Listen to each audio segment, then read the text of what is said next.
8 March 2026-এ one sided 96 রানে বিশ্বকাপ জেতার পর টি-20 বিশ্বকাপ কেউ ভেবেছিল ভারতীয় দল আয়ারল্যান্ডে গিয়ে হোয়াইট ওয়াশ হবে, ইংল্যান্ডে গিয়েও নিজেদের প্রথম ম্যাচ জেতার জন্য তাদের স্ট্রাগল করতে হবে, এবং তার থেকেও বড় কথা সেই টিমের অধিনায়ক এবং সেই টুর্নামেন্টের ম্যান অফ দ্য টুর্নামেন্ট দুজনেই কিন্তু আহ, এই মানে ড্রপ হয়ে যাবে। একজন মানে ওই ম্যাচটাই তার লাস্ট ম্যাচ হয়ে যায়, আর একজন তারপরে 3টে ম্যাচ মাত্র পায়, তারপর সেও ড্রপ হয়ে যায়। তো ইনক্রেডিবল সিনারিও চলছে ইন্ডিয়ান টিমের জন্য। ইন্ডিয়ান টি-20 টিম কোন দিকে কোন দিশায় যাচ্ছে জানি না, প্রোগ্রেস কোন দিকে হচ্ছে, সামনের দিকে না পিছনের দিকে সেটাই বোঝাটা মুশকিল।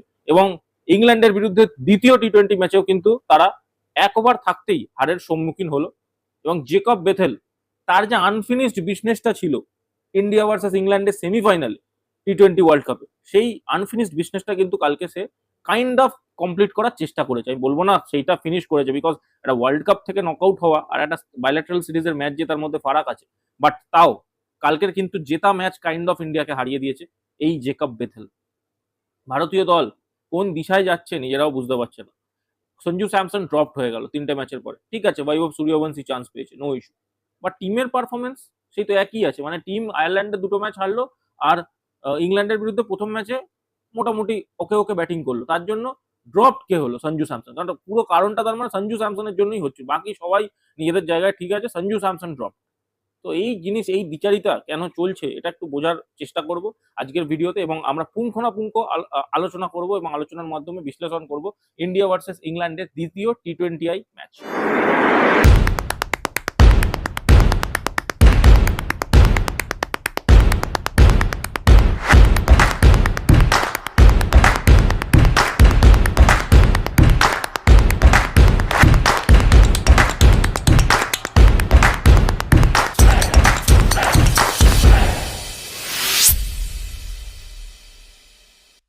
প্রথমত, ওল্ড ট্র্যাফোর্ডে Indian captain Shreyas Iyer toss জেতে এবং ব্যাটিং করার সিদ্ধান্ত না, এইখানে আমার একটু আছে, বিকজ ইংল্যান্ডের পিচ কিন্তু আগেকার দিনের যে টিপিক্যাল পিচ সেটা কিন্তু নয়, এবং ইন্ডিয়ান টিম কেন বারবার ব্যাটিং করার চেষ্টা করছে এটাও বোঝাটা একটু মুশকিল, বিকজ এখন টি-20 ক্রিকেট যে জায়গায় দাঁড়িয়েছে যে ফার্স্ট প্রেফারেন্স কিন্তু চেস করারই দরকার থাকে, কারণ ফার্স্ট প্রেফারেন্সে চেস করার অপশনটাই সেফ অপশন আমি মনে করি। বাট ইন্ডিয়ান টিমের অন্যরকম কিছু ভাবনা আছে, তো শ্রেয়াস আইয়ার ক্যাপ্টেন টসে যেতে এবং ব্যাটিং করার সিদ্ধান্ত নেয়। সঞ্জু স্যামসন ড্রপ এবং সেই জায়গায় বৈভব সূর্যবংশী চান্স পায়।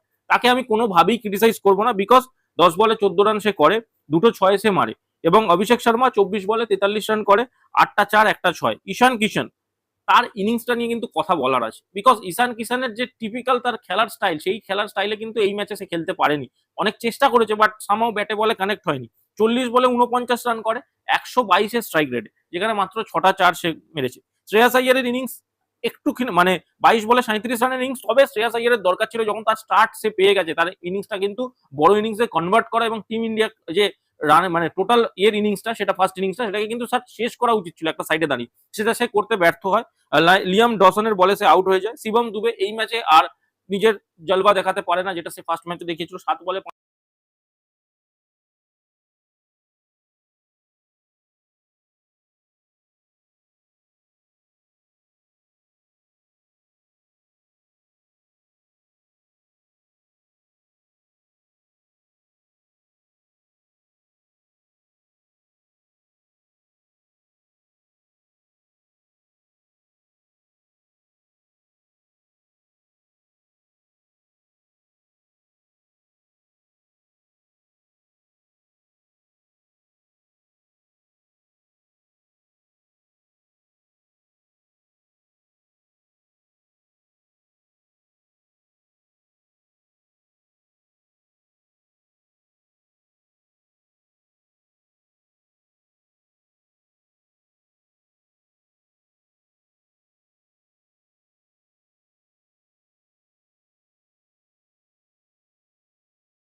হচ্ছে না, সে জায়গাও দিচ্ছে না। বাট আমরা খেলেছি 3টে স্পিনার আর 2টো ফাস্ট বোলার।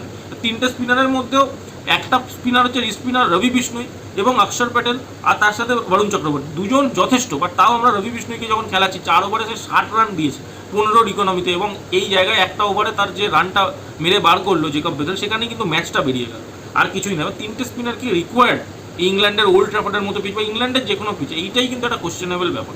এই কোশ্চেনারই কিন্তু অ্যান্সার ইন্ডিয়ান টিমকে করতে হবে। শুধু ব্যাটিংয়ে ওপেনিং স্লটে 3টে ম্যাচ খারাপ গেলে সঞ্জু স্যামসনকে ড্রপ করে দিলাম, তাহলেই টিম ভালো খেলবে এটা নয়। টিমের যে জায়গাগুলো সমস্যা আছে সেটা তো দেখতে হবে। আশা করবো আগামী দিনে আগামী ম্যাচগুলোয় মেনলি টিম ইন্ডিয়া ভালো কামব্যাক করুক, শ্রেয়াস আইয়ারের নেতৃত্বেই করুক। কিন্তু যে চেঞ্জেসগুলো দরকার, এই 3টে স্পিনার নিয়ে কিন্তু ইংল্যান্ডের মাঠে কখনোই সুবিধা হবে না। আর ইংল্যান্ডের প্লেয়াররা কিন্তু অ্যাটলিস্ট এই মাঠে স্পিন খেলতে কেপেবল। আর ফাস্ট বোলিংয়ে আমাদের যা কোয়ালিটি তার থেকে ওদের কোয়ালিটি বেটারই মনে হচ্ছে, বিকজ যতই আমরা স্টার্ট দিচ্ছি ভালো ব্যাটিং করছি, বাট আমরা তো এমন রান বানাতে পারছি না যেটাতে তারা মানে চেস করতে গিয়ে দুবার ভাববে। আর ফাস্ট ব্যাটিংয়ের সিদ্ধান্তটাও আমার মনে হয় কোথাও গিয়ে এবারে চেজের দিকে লক্ষ্যটা দেওয়া উচিত, বিকজ ইন্ডিয়ান টিম কিন্তু চেজের ক্ষেত্রে অনেক বেশি ইম্প্যাক্টফুল, তারা কিন্তু চেজ ভালো করে। আর যেটা নিয়ে আমি কথা বলবো বলে ভেবেছিলাম সেটা হলো এই সঞ্জু স্যামসনের ড্রপ হয়ে যাওয়ার। এটা কিন্তু মানে খুবই একটা মানে কি বলবো ব্যাপার। এটা দুদিকের দুরকমভাবে মানুষ ভাবতে পারে। একজন ভাবতে পারে না বেশ হয়েছে, বৈভব সূর্যবংশীর চান্স পাওয়া উচিত। আমি অ্যাগ্রি করছি, বৈভব সূর্যবংশীর চান্স পাওয়া উচিত। সে সেইরকম পারফরমেন্স করেছে যার জন্য তাকে ইন্টারন্যাশনাল ক্রিকেটে ফাস্ট ট্র্যাক করে নিয়ে গিয়ে তাকে চান্স দেওয়া হয়েছে, এটা আমি কোনো জায়গায় অস্বীকার করছি না। বাট সেই স্পেসটা এখন যেহেতু সঞ্জু স্যামসন রিসেন্টলি 3 মাস আগে man of the series, world cup winner, এবং কোন জায়গায় কিভাবে ইন্ডিয়ান টিম ওয়ার্ল্ড কাপটা পেয়েছে সেটা তো আমরা জানি। ওয়েস্ট ইন্ডিজ ম্যাচটা যেখানে নকআউট ম্যাচ হয়ে গেছিলো, সেখান থেকে দাঁড়িয়ে ফাইনাল অবধি একটানা একটা প্লেয়ার খেলেছে, এবং তারপরে তার রেজাল্ট, তারপরে 3টে ম্যাচের পরে সে ড্রপ। এইটা কিন্তু হতে পারে না। অভিষেক শর্মা যখন 0-0-0-0 করে যাচ্ছিল, ইন্ডিয়ান টিম কিন্তু তার সাথে পারসিস্ট করেছে, কন্টিনিউয়াস তাকে ভরসা দিয়েছে যে তোমাকে আমরা খেলাবোই, তুমি যতই খারাপ খেলো। সেই ভরসাটা কেন সঞ্জু স্যামসনকে দিতে পারছে না আমি এটাই বুঝতে পারিনি। হ্যাঁ, সঞ্জু স্যামসন খেলবে, খারাপ খেলবে, 3টে ম্যাচ খারাপ খেলবে, 4টে ম্যাচ খারাপ খেলবে, 5টা ম্যাচ খারাপ খেলবে, কিন্তু সঞ্জু স্যামসন যখন খেলবে ইন্ডিয়ান টিম কিন্তু T20 ওয়ার্ল্ড কাপ চ্যাম্পিয়ন হয়ে যাবে। এই জিনিসটা কিন্তু ইন্ডিয়ান টিমকে বুঝতে হবে। তিলক বর্মা যে জায়গায় খেলছে সেই জায়গাটায় যদি তার পার্মানেন্ট স্পট হয় সেটাও কিন্তু একটা দেখার বিষয়। কারণ তিলক বর্মাকে অরিজিনালি ভাবা হয়েছিল কিন্তু নাম্বার 3-এর জন্য, বাট সে এখন চলে গেছে নাম্বার 5-এ। আমি জানি না ইন্ডিয়ান টিমের প্রোগ্রেস কোন দিকে হচ্ছে, বাট আশা করব পরের ম্যাচগুলো থেকে ভালো ডিসিশন নেবে, এবং 3টে স্পিনারের ডিসিশনটা থেকে আই থিঙ্ক বেরিয়ে এসে একটা ফাস্ট বোলার খেলাবে এবং বেটার পারফরমেন্স করবে ইংল্যান্ডের বিরুদ্ধে, এটাই এক্সপেক্ট করব। যদিও ইংল্যান্ডের ওপেনিং বা ইংল্যান্ডেরও সবাই যে খুব ভালো ফর্মে আছে সেটা বলা যায় না, বাট অবশ্যই করে কিন্তু জেকব বেথেল, হ্যারি ব্রুক এদের মতো, এবং জস বাটলার ভুলে গেলে চলবে না, ফিল সল্ট, এরা যদি খেলা শুরু করে তাহলে কিন্তু ইংল্যান্ডের টিম অত্যন্ত একটা শক্ত টিম।